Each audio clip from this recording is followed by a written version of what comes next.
सर्वमंगलमांगल्ये शिवे सर्वार्थ साधिके शरण्ये त्र्यंबके गौरी नारायणी नमोस्तुते। जय सिया राम। साथियों नमस्कार। साथियों, एस्ट्रोलॉजर जे के राय का यूट्यूब चैनल पर आपका स्वागत है। साथियों,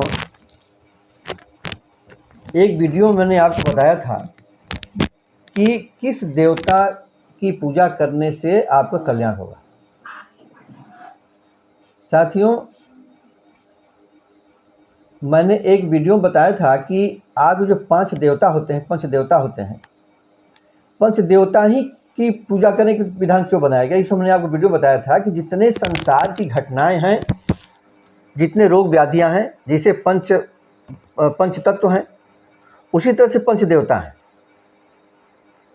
और उन पंच देवताओं में ही सारे लोगों का विभाजन है।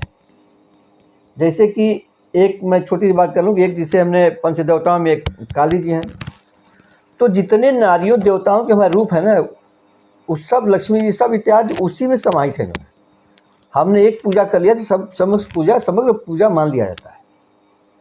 तो उसी तरह साथियों, हमारे कुंडली में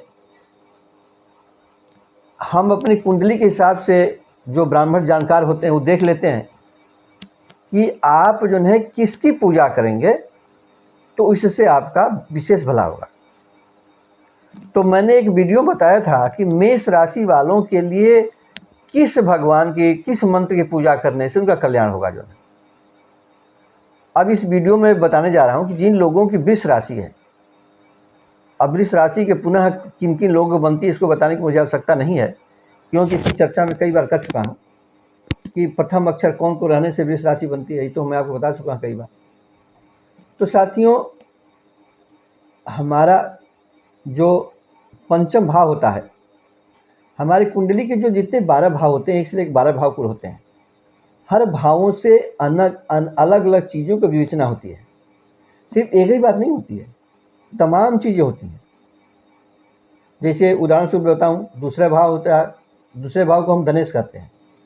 परिवार का विकार होता है, परिवार भी देखते हैं, दाहिनी आंख भी देखते हैं, धन भी देखते हैं, वाणी भी देखते हैं, कई चीज़ों की विवेचना होती है। उसी तरह से हमारा जो पंचम भाव होता है, यह बताता है कि आपको किस देवता की, किस ग्रह की पूजा करने से आपका कल्याण होगा। राशि के हिसाब से कौन से देवता आपके लिए सुटेबल होंगे।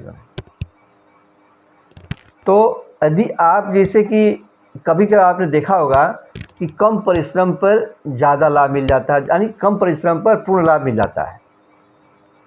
तो साथियों, क्यों न हम कम परिश्रम पर ही पूर्ण लाभ लें। जब हमको कम परिश्रम पे पूर्ण लाभ मिलेगा तो हम ज़्यादा परिश्रम करने की आवश्यकता हमें क्यों है। तो साथियों, पंचम भाव से जिसने बताया कि इसमें पंचम भाव के हमारा अगर वो पंचमेश पुरुष ग्रह है तो हम पुरुष देवताओं की पूजा में, पुरुष देवताओं में कौन हो गए, पंच देवताओं में एक विशेष रूप से विष्णु भगवान हो गए, शिव जी हो गए, अपना जो है सूर्य भगवान हो गए। सारे रोग व्याधि इन्हीं में सब सम्मिलित है अपना जो है, इनके हिसाब से अपना जो है। अब जैसे मान लीजिए सूर्य, ये वायु तत्व किसी को रोग, गठिया इत्यादि रोग हुआ है तो ये वायु रोग का कारण होता है। वायु रोग देखते हैं हम लोग ऐसे छोटी मोटी कहते हैं कि शनि के कारक होता है, लेकिन शनि क्या है, शनि भी समाहित सूर्य में अपना जो है, क्योंकि सूर्य शनि के पिता हैं। तो हम सूर्य की उपासना करेंगे तो हड्डी भी ठीक होगी और वायु भी ठीक होगा अपना। तो हम पंचमेश जो हमारा पुरुष ग्रह है, अगर मान लीजिए तो हम पुरुष ग्रह की पूजा करेंगे तो उससे हमारा कल्याण होगा। और अगर पंचम भाव यानी पंचमेश हमारा स्त्री ग्रह है तो हम स्त्री ग्रह की पूजा करेंगे। अब स्त्री ग्रह में क्या हुआ, माता लक्ष्मी जी हो गई, माता जगदम्बे हो गई, कालिका माता हो गई। तो साथियों, वृष राशि चूँकि यह पुरुष ग्रह है, नहीं राशि पुरुष की है, और वृष भगवान वृषभ के जो स्वामी होते हैं शुक्र है, वो स्त्री ग्रह है। तो जिन लोगों का वृषभ राशि है उनको क्या करना चाहिए साथियों, तो इस राशि के जो देवता हैं भगवान वासुदेव हैं। भगवान वासुदेव किसको कहा गया, भगवान कृष्ण भगवान को कहा गया वासुदेव जो है। ओम नमो भगवते वासुदेवाय। तो हम वासुदेव भगवान की पूजा करेंगे। अब देखिए, मैंने वासुदेव क्या हुआ, ये विष्णु भगवान का ही ग्रुप हुआ, क्योंकि मूल तत्व कौन से हुए, विष्णु भगवान हुए। अब उन्होंने अवतार लिए, विष्णु भगवान ने अवतार लिया, कृष्ण भगवान का अवतार लिया, नरसिंह अवतार लिया, राम जी का अवतार लिया। तो राशियों के हिसाब से इनके विभाग बटे हुए जो हैं, तो किनकी जो है कि हम किस राशि के लिए कौन से देवता विहित हैं, हम उनकी पूजा करेंगे तो हमारा कल्याण होगा। तो वृष राशि वालों के लिए चाहिए कि ओम क्रीं वासुदेवाय नमः। मैंने क्या बोला? ओम क्रीं वासुदेवाय नमः, ओम क्रीं वासुदेवाय नमः। आप इस मंत्र को प्रतिदिन अपने दिनचर्या में सेट कर लेते हैं कि मुझे एक माला जप करना है। घर से निकलने से पहले प्रतिदिन आप किसी न किसी काम में, सभी लोग व्यस्त हैं, भाग दौड़ लगी रहती ज़िंदगी में, तो हमें अपने शरीर की सुरक्षा भी करनी है।